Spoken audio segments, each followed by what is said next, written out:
Greetings in the name of Jesus Christ. Welcome once again to another Teams meeting here with the From Babylon to Eden group. And we are called the Adonai's Agape Law Group.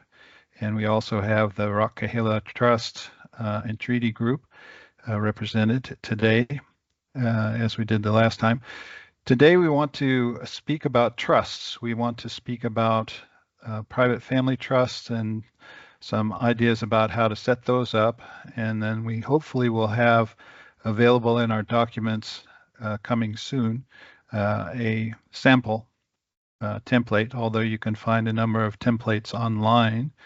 We'll try to put a sample template in our documents, and then if anyone needs assistance with actually filling out the trust and putting the documents together and they're not certain about it, then Abri here can assist for a nominal fee, and he can discuss that with you if you contact him. And we'll leave his contact email in the discussion. And we also have the Rocke Kehilliah Trust that is another umbrella level above the family trust that you can also join and connect with to give a further layer of protection. And Paul Thomas will speak to that today. So we have him here, and we'll give his contact details as well as the Rocke Kehilliah Trust website. We'll have those linked in the discussion as well. So I won't do much of a review today because we've done a number of videos, and you'll see those videos when you go to our YouTube channel, From Babylon to Eden. And those videos are in a series, and there's some that are separate videos, and we'll continue to post videos from time to time as well. But this will be the final one for the status change and setting up the family trust and so forth. So hopefully these videos, along with the documents, will help people to come out of Babylon, come out of the world's financial system to an extent that will help to protect them from the abuse of the legal fiction. And if you're not aware of that term, you can look at the previous videos where we talk about that. But basically, when people are born, they are given a registration of live birth, which is then linked to something called a Sestake Trust or Sestake Trust. I'll let Paul speak to that, and Abri. And that trust is a fraudulent trust that is using or accessing our living energy to line the pockets of people from the Vatican to the Crown, the City of London, New York City, and Washington, D.C. Those city-states, and the one in New York is now the United Nations, those city-states are fundamentally ruling the world from the standpoint of people that are referred to by various names, Illuminati, rich elite, so on and so forth. Those people are basically ruling the world from behind the scenes. Some people call them the deep state and so forth. We don't know who they all are, but there are multiple rich families that are controlling things through the central banking system, Federal Reserve, and so forth. So we want to try and come out of that according to Revelation 18, verse 4, which God tells us to come out of Babylon, lest we share in her judgment. And it says in verse 6 to render to her double what she has rendered to you, in the same cup to render to her double. And we don't know the fullness of the meaning of that, but we believe that we want to demand that they return the gold and precious items and the real estate and so forth that belongs to us as the saints and the Christians, followers of Christ. And so we'll talk about that more in the future. But for now, we want to try and do the next step in the status change and protection of assets and so forth. And we're going to talk about trust today. So we'll start with Abri.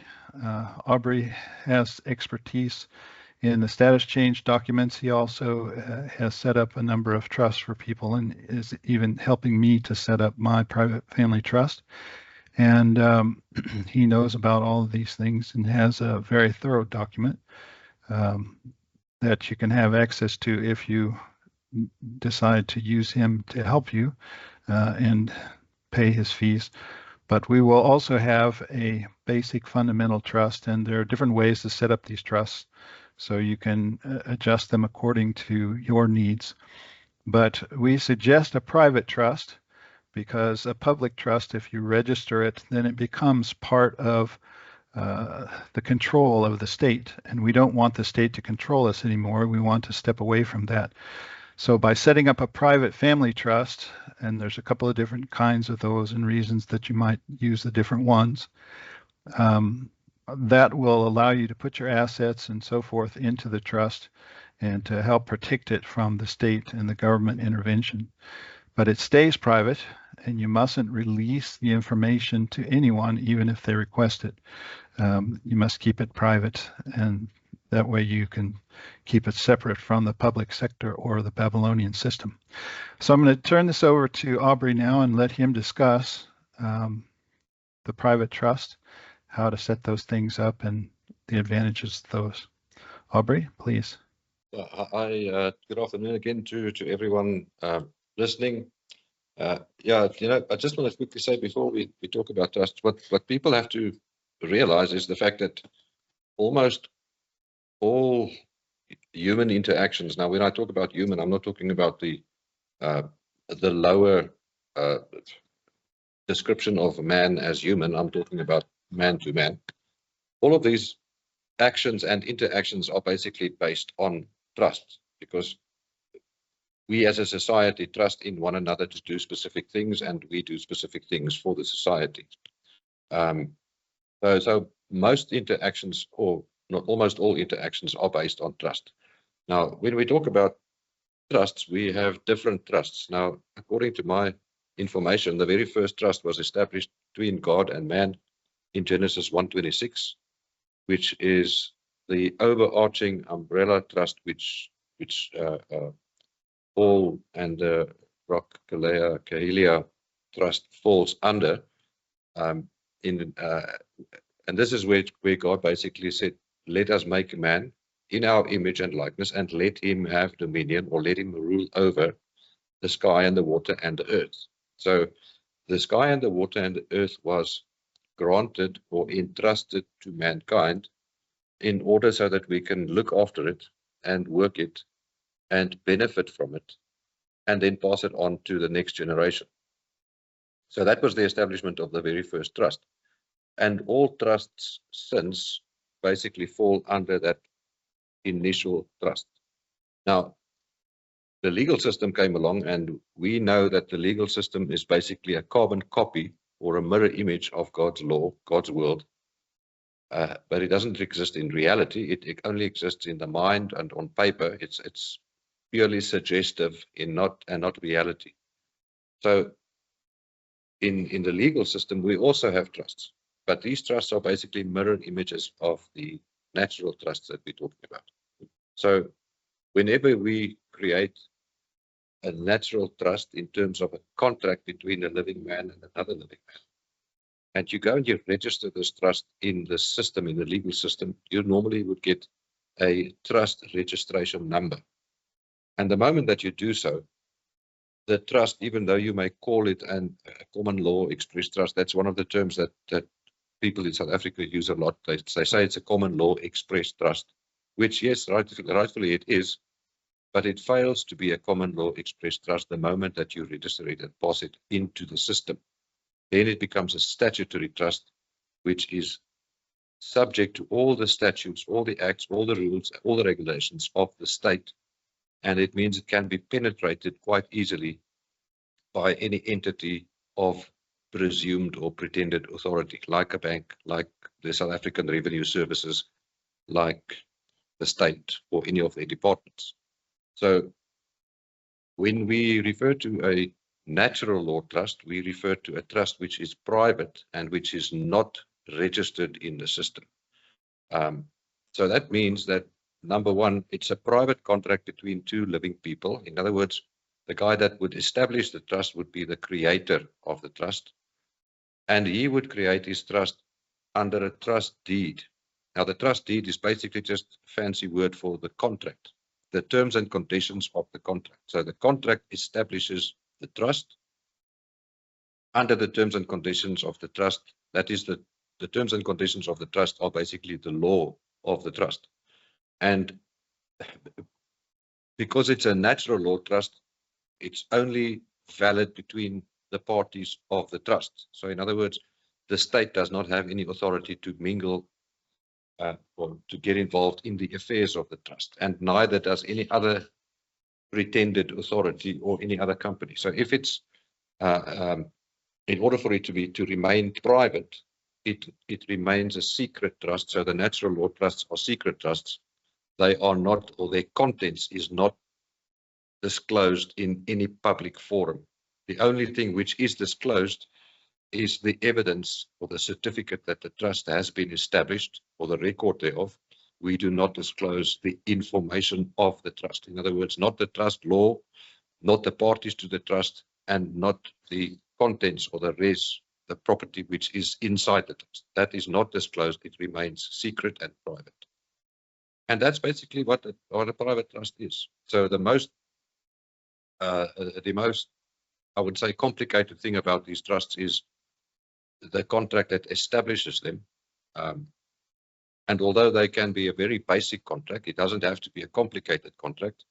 It can be a very basic contract, and it can be a complicated one, but the fact of the matter remains, it's private and it remains private. And the moment that you register it and bring it forth into the legal system or disclose it into the legal system, you've lost the privacy of that trust, and it's no longer a private trust.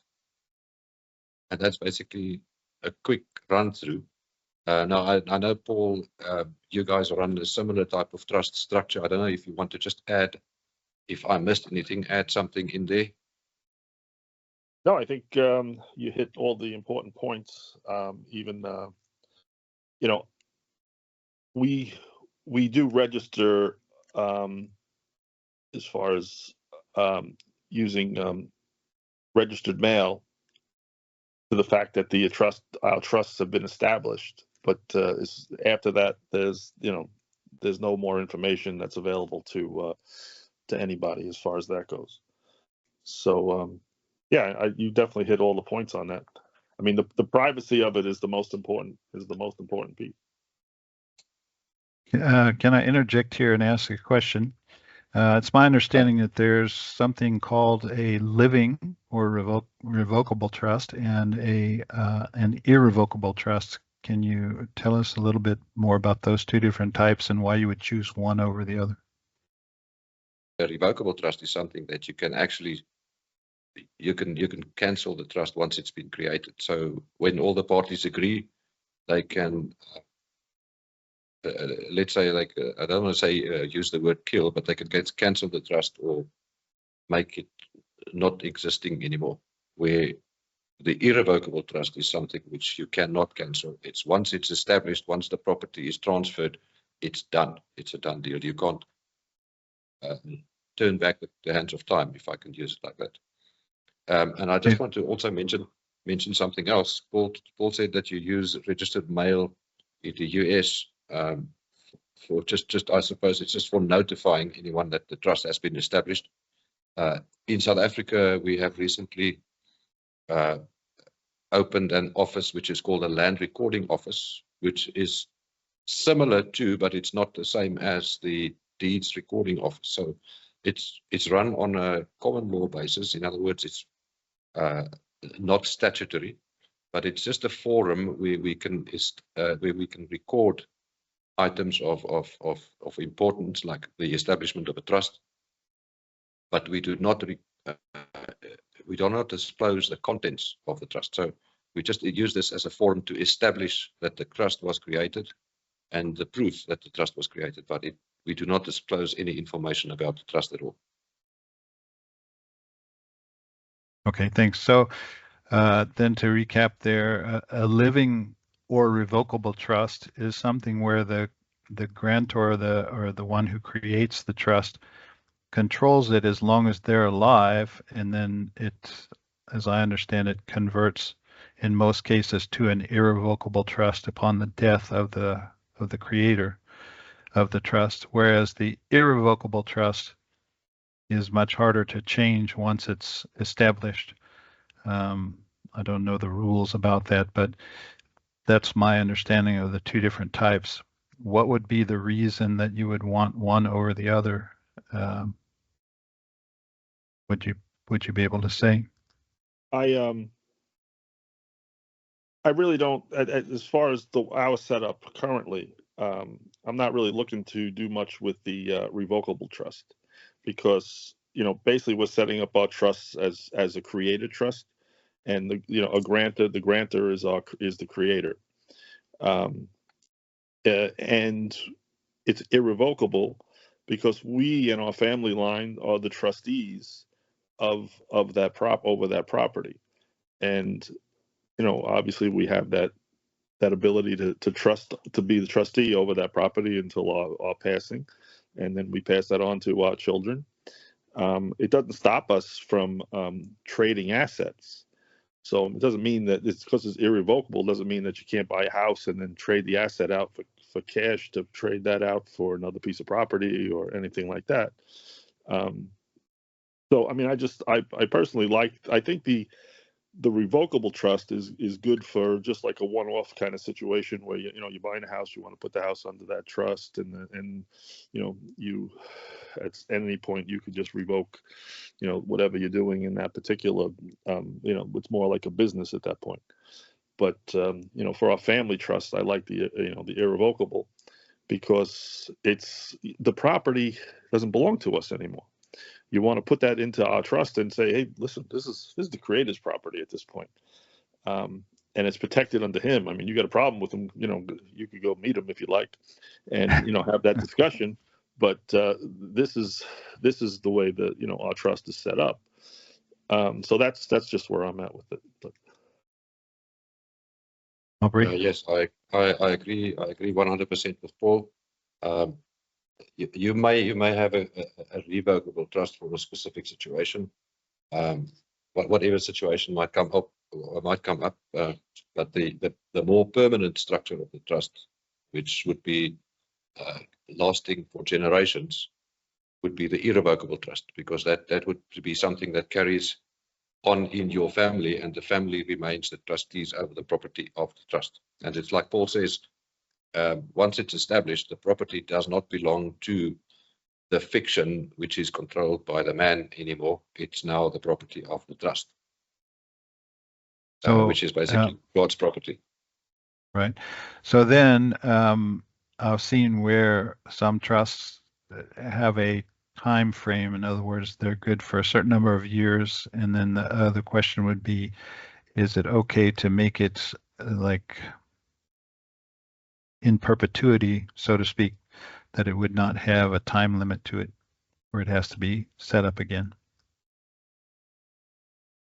In my case, it's a family line basis. So I mean, the only time it would actually end is if there was no inheritance. Nobody would inherit it. Abri? Yes, no, I agree. I agree with Paul. The thing is, some of these trusts that I've researched, they have been going for more than 250 years. So there's no, and because this natural law trust is basically, it operates like a trust, but it's not a pure trust. It's actually an unincorporated business organization, which looks from the outside like a trust, but it's not subject to all the rules of a trust. So it's much more pliable and much more flexible than a normal business, than a normal trust would be, with and it does not fall under the same laws and rules as normal trusts. So yes, you don't have to stick to a specific time with it. So it can remain as long as there are beneficiaries in the same family line.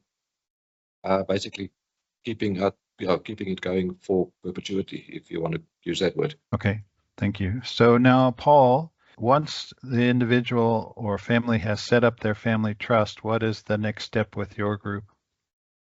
Well, the idea of the Kehilliah is really just coming together to enforce our collective understanding, so that one group or one family trust can't be overstepped by a government who's trying to take control over property or things that it really has no right to.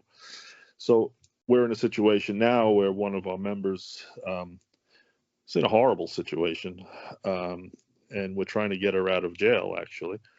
And it's not an easy fight. She really has done nothing wrong, and they've been targeting her for 10 years with an ankle bracelet for no reason.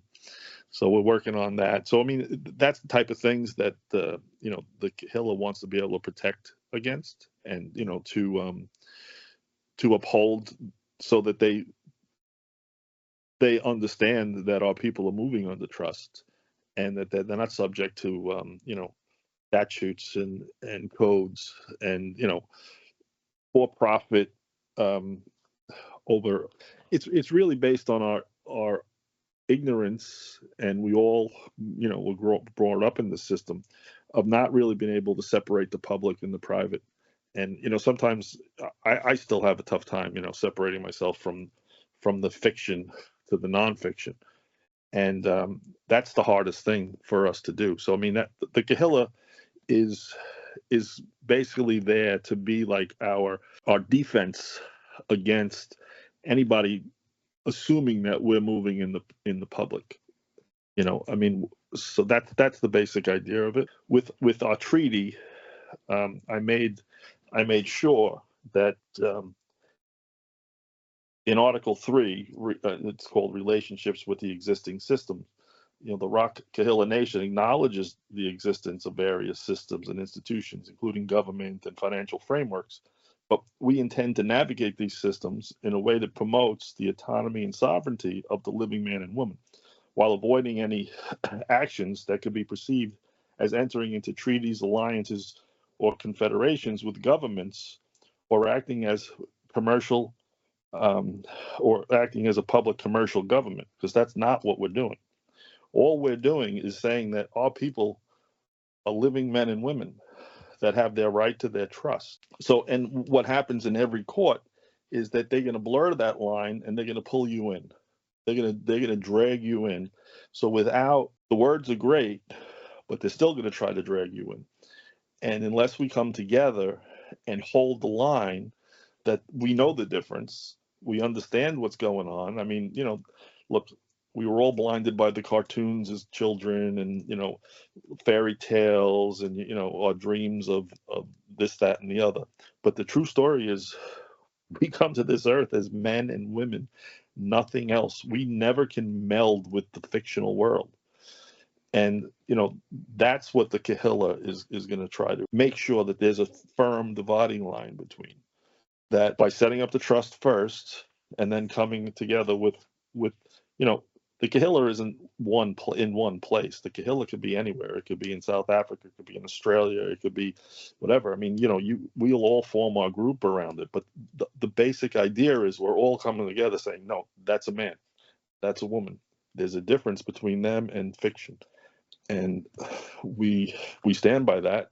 And we're not going to, we understand the difference between an actor. The judge, you're acting for a corporation, for profit. This is not, and I have no problem with, if we have fines and dues and things to pay and taxes, we have the unlimited ability to sign for those things, and make them basically go away, make everybody happy, in equity.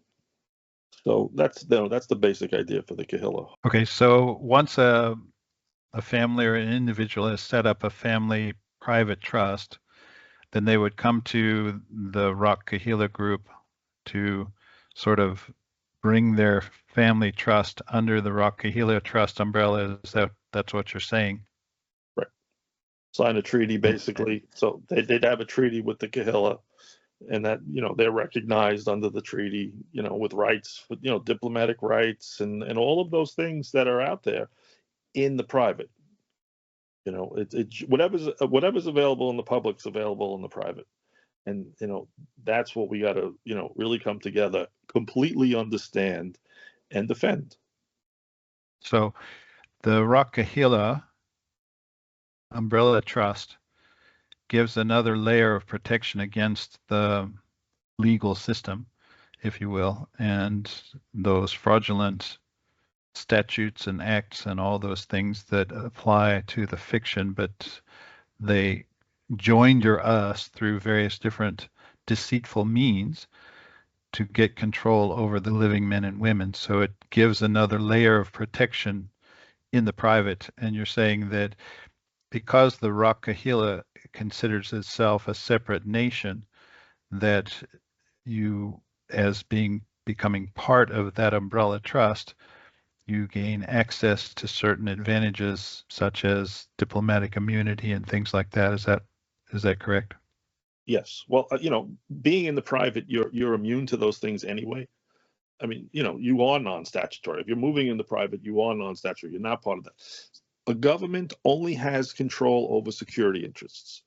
Now, that's a hard thing to understand because, okay, so what's a security interest? And security interest is basically what they created for us with that birth certificate. They created security interest. It's a good thing. It's not a bad thing. But the problem is that our fiduciaries decided to rob our houses rather than, being good fiduciaries. So we were born, we know nothing, we grow up, you're 10 years old, you still know nothing, you're 18 years old, you think you know something, and you run out and you get a car, and you're involved in commerce. And, that's where they steer us wrong. And then they don't teach us how to access our trust properly. And, they don't teach you, obviously, the laws and the UCC and things of that nature. And, you're basically, by the time you're 18, 19, 20 years old, you're already, up to your ears, and you're not about to turn around and look. You're, as a young kid, you're worried about, all kinds of different things. And the last thing you're worried about is your trust and your autonomy. So, it's a shame that we're coming here all together, waking up at, our ages. I wish it was something that we, our parents could have done for us, but, it is what it is. We're here, and we're in a position of knowing. We're in a position where knowledge is definitely increased without a question. And, for us to sit back now, knowing what we know, would be, we would be complicit really at that point. So, that's kind of where I'm at with it. What are some of the other advantages of people joining in with the Rocke Kehilliah group with regards to, particularly with trust? So people may or may not understand that when they're born, a trust is created based upon the registration of live birth. And people say that it's linked to the birth certificate. Some people say that it's not. It's actually linked to the registration of live birth, which is why I believe that is probably true, because when you go on the Treasury Direct website, U.S. Treasury there, they have a page that says that the birth certificate has no financial something or other linked to it. So that technically is correct if they actually do it with the registration of the live birth as opposed to the actual birth certificate itself. And so I believe that fraud, and it's been exposed recently in a much more overt fashion, that hopefully through a guy named Govinda Tidbal, he exposed this fraud and published a UCC document in the public sector so that the fraud has been revealed, the fraud of the IRS and so on and so forth has been revealed. So, but people need to know that that trust fund was set up technically for the benefit of the individual that it's linked to. But as you said, the fiduciaries or the people in charge that are supposed to be the trustees looking out for the benefit of the beneficiary, i.e. the named beneficiary, they don't do that. They actually reverse the roles for us when we get into court or what have you in the bank or whatever, so that we become the trustee and therefore responsible for all of the debt and so on and so forth of the individual. But those trust funds are a significant amount of US dollars, according to my understanding. And as an individual gets more and more along the line, whether they get different degrees and so on and so forth, university and things, then new levels of that trust are set up so that by the end of a life of any given individual, the trust fund is worth a significant amount of US dollars, which is fake money anyway, but nonetheless, that's the system that we're facing, the Babylonian system. So you're saying that we should be able to access those trust funds to deal with anything such as buying a house, buying a car, so on and so forth. Absolutely. That we should be able to tap into that trust fund. So is there a way and a means by which that Rocke Kehilliah helps with that? Well, I mean, understanding the UCC law, we do our best to kind of lay out the laws and understanding. But, here's something that everybody's got to remember. We're all born into this earth, right?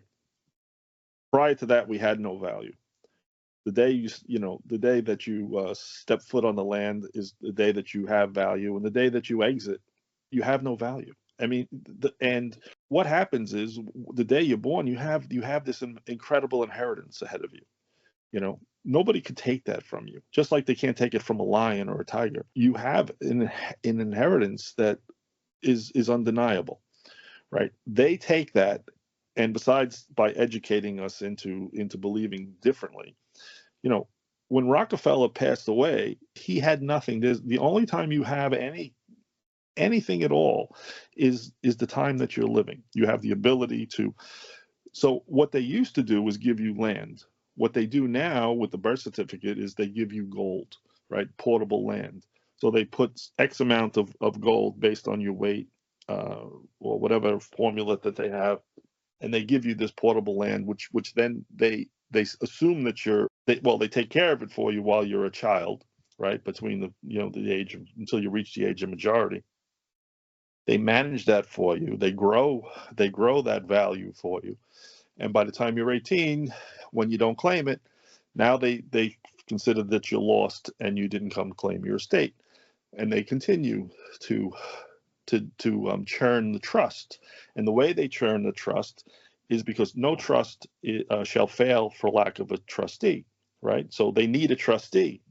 So when any man or woman steps up and says, "Hey, I'm a trustee of that estate," so now they allow you to sign as the trustee, so you could buy a house, but you never actually buy the house. You bought the house for the actual beneficiary, but you're considered the trustee. That's why you're given a mortgage, and you have to pay for it, and you gotta manage it and maintain it and pay taxes and do all of these crazy things as the trustee, because that's the rightful thing to do if you're acting as a trustee. Now you're just taking care of it for your master, and if your master comes back at some point and he wants to reimburse you for whatever you spent, he's very welcome to. But as far as the trust board is concerned, you're just a slave to the system as a trustee. So that's the way it's kind of set up. And then just you need to understand that nobody takes anything with them. Everything here is whole. The earth itself is whole. It always stays whole. We're transients coming through here with a limited ability to steward over property with this right from our Creator, and that's what they stole from us. So, and then they put it into money where it used to be in land, because if we're born into a family where your family has 10,000 acres or 1,000 acres or whatever it is that they're managing, and that it was just managed that way, and then you traded and did different things. We're in a system now that we're so deep and so lost in it. But there's a way out, and the way out is just really coming together and realizing this and understanding that, understanding what they did, what the tricks are, understanding the UCC, getting ourselves out of that trustee decentor position, and standing as the beneficiary and executor over our estate. Okay, sounds good. So the first step for people will be to set up their own private family trust, and they must keep it private, not to reveal it to anyone, even if the bank wants the details or any other part of the Babylonian system requests or even demands access to that trust. They must say no. It's a private trust and it must stay private. And that's a trick and a trap, I believe, that people will have to try and avoid, because if they release that information, then it's no longer private and it becomes part of the public. Ray, can I just barge in here quickly? Sure. Right, so that once your natural trust is created, then you as the trustee, it's your duty as the trustee of that private trust to keep the outside parties at bay. So if anyone should try to get information, it's your job as the trustee to keep them in their place. Basically, if I can say it like that, you are then welcome to create your own documents in order to maintain the privacy of the trust. But that is the job of the trustee, who is now in total and full control of this trust. That's an important concept that I think people need to take away from our meeting today, is that it's a private trust and it must remain private, and the details of the trust must not be released to anyone under any circumstances. That's an important concept for people to take home. And then if they want to add to the layer of protection, they can join that trust in and come in under the umbrella of the Rocke Kehilliah Trust, which is a separate nation with the benefits of that that are being developed. And so the fullness of that we'll see over time. But for now, it gives another layer of lawful protection against invasion by the Babylonian legal system. Is that correct? Yes, yes, that is correct. And also what I just want to mention is the fact that not only is the Rocke Kehilliah a separate nation, but whenever you create your trust, your family trust is a separate nation. So it's like the country across the border, although there's no actual physical border between your trust and the state. It is in a separate jurisdiction. So you are actually a separate state by creating your trust. Okay, and so that gives you a protection against these statutes and acts and so on and so forth. But the key is that we also have to walk in honor and truth according to the Word of God, and not expose ourselves individually or our families to any sort of liability because of our misconduct. So we also have to be aware. People need to be aware, and they need to be careful.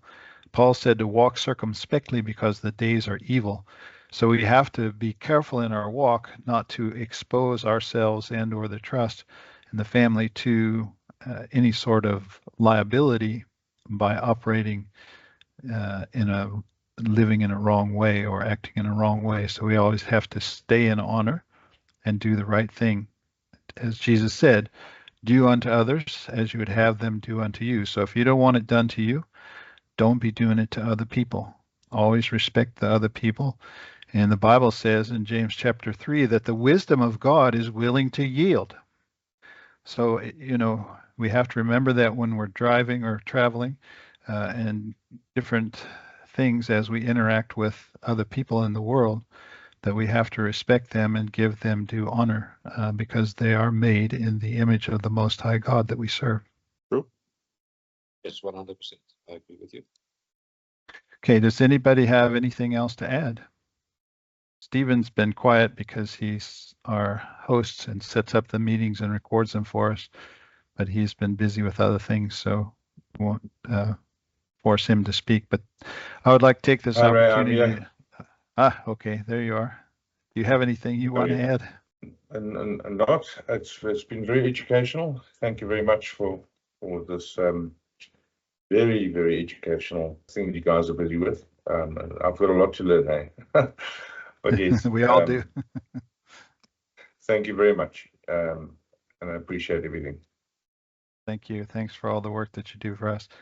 And I want to thank Abri and Paul for coming today and being our resident experts on these things. And we'll put the links and so forth in the description.